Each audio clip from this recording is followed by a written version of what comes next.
Салам алейкум, дорогие подписчики. Насчет как это нас каникул объявили в конце месяца Рамадан. Каждый год в Судане. 10 дней, последние дни это Рамадан.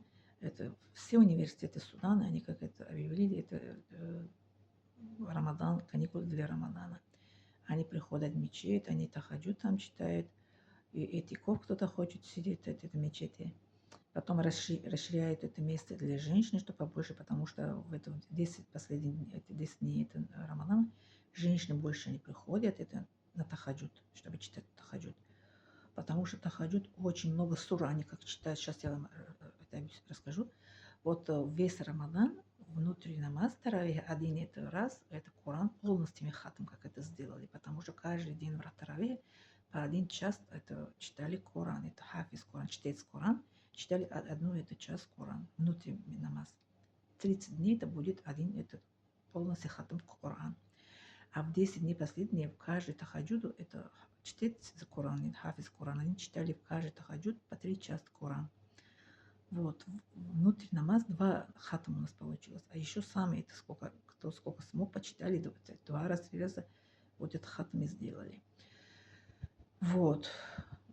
Так это было это у нас, это мистер Рамадан. А мы это с собой сухур взяли, это в мечети кушали, потому что мы пошли это полночи, мы пришли после таравих, спали 2-3 часа, потом проснулись, пошли на тахаджуд читали, да, после тахаджуд потом сухур кушали, потом это ждали утро намаз читали, это фаджр намаз, бомдот, потом пришли обратно в это наше общежитие, спали днем, потому что у нас был каникулы. Ночь мы как поклонялись, а днем не спали. Спали до намаза зухра, но после утреннего намаза до зухра. Потом зухр проснулись, зухр читали дальше, потом это кто спал, кто отдыхал, кто это готовится к этому ифтар. Еще у нас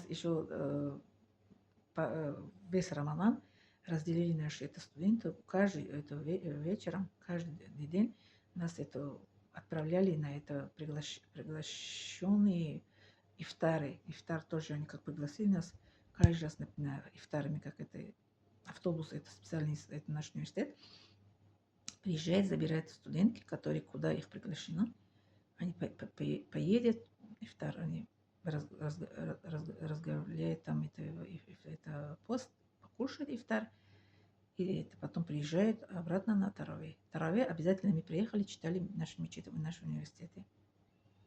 Да.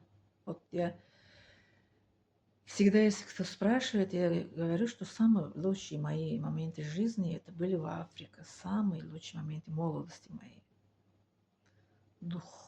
Духом человека как это очень крепко становится. Я там духом там я крепкой стала. Да. Поэтому кто как это считает себе, как это свою молодость. Вот мои самые лучшие, самые прекрасные моей молодости это была Африка. Как они говорят, Африка третья страна. Для меня было самый лучший это момент африканский. Африка-арабская страна это Судан, потому что у них язык это государственный арабский, а находится по карте мира в Африке.